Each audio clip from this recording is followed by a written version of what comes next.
అదే కదా అరే వాటర్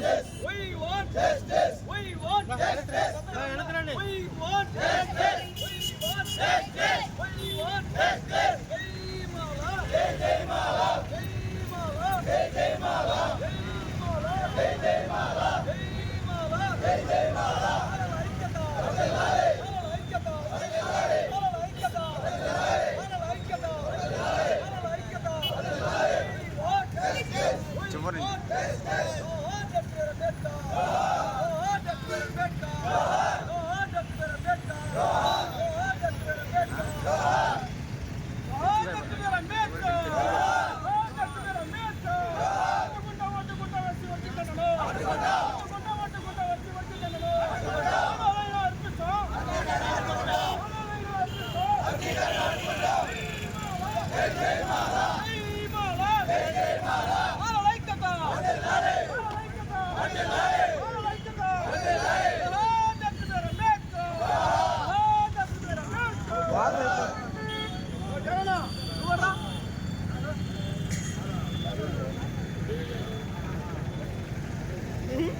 ఎంత పని చేస్తూ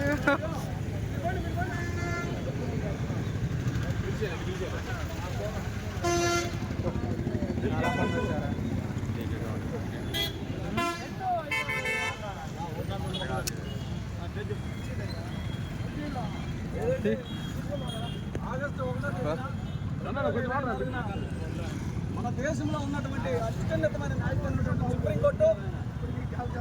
మరి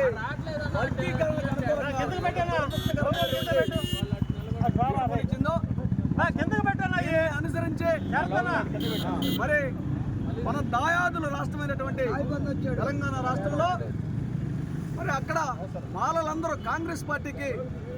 100% ఓట్లేసి కాంగ్రెస్ పార్టీని అధికారంలో తీసుకొచ్చుకొని రేవంత్ రెడ్డిని ముఖ్యమంత్రిని చేసుకుంటే ఈ రేవంత్ రెడ్డి ఈ వర్గీకరణకు అనుకూలంగా ఒక 1 మ్యాన్ కమిషన్ వేసి మరి దానికి 2 నెలల టైం తీసుకొని ఈ 1 మ్యాన్ కమిషన్ నివేదిక తీసుకొచ్చి నిన్న మరి అసెంబ్లీలో శాసన మండలిలో తీర్మానం చేసి వర్గీకరణకు అనుకూలంగా ఏబీసీ వర్గీకరణ చేస్తానని చెప్పి మాట్లాడినటువంటి తీరులో ఆంధ్రప్రదేశ్ రాష్ట్ర పాలమహానాడు తరఫున తీవ్రంగా ఖండిస్తూ వ్యతిరేకిస్తున్నాం. ఏదైతే రేవంత్ రెడ్డి నమ్మకంగా నమ్మించి తడిగొడతోటి గొంతు కోసినటువంటి మాలల తీరును ఈ మాలలందరూ రేవంత్ రెడ్డి తీరును గమనించాలి. అయితే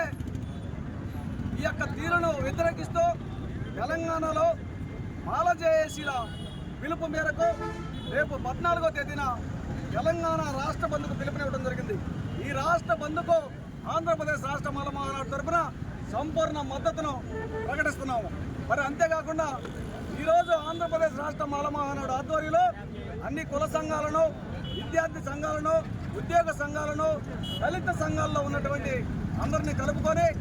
భవిష్యత్ కార్యాచరణను ప్రకటించి ఈరోజు జై మాల జై జై మాల అనేటటువంటి నినాదాలతోటి ప్రకాశం జిల్లా ఒంగోలులో ర్యాలీని నిర్వహించడం జరిగింది. ఈ ర్యాలీ సందర్భంగా మరి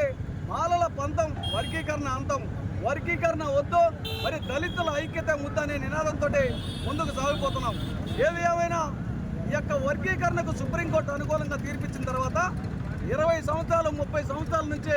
దళిత సంఘాల్లో ఉన్నటువంటి దళిత నాయకులు, విద్యార్థి నాయకులు అనేక మంది వర్గీకరణకు వ్యతిరేకంగా మాల సంఘాలు, మాల మహాసభ సంఘాలు, ఆ తర్వాత మాల పేరు సంఘాలు పనిచేస్తుంటే మేము గగ్గోలు పెట్టడం జరిగింది. మా దగ్గర డబ్బులు లేవు కాబట్టి ఈ మాల సంఘాల్లో మాల జాతిలో అన్ని ఉపకులాల్లో ఉన్నటువంటి పంచాయతీ నుంచి పార్లమెంట్ దాకా అన్ని స్థాయిలో ఉన్నటువంటి వారు బయటికి రావాలా, జాతి అంధకారంలో పడుతుంది, జాతికి నష్టం జరుగుతుంది, జాతికి అన్యాయం జరుగుతుంది అని గొగ్గోలు పెట్టినప్పుడు కొంతమంది ఉద్యోగ సంఘాలు వచ్చి మరి ఈరోజు కుంపట్ల వేరు కుంపట్లుగా పెట్టుకొని ఈ ఉద్యోగ సంఘాలు బయటికి రావడం వల్లనే ఈ మాల సంఘాల్లో అనేక కుంపట్లు తయారైనవి. కాబట్టి వీటన్నిటికీ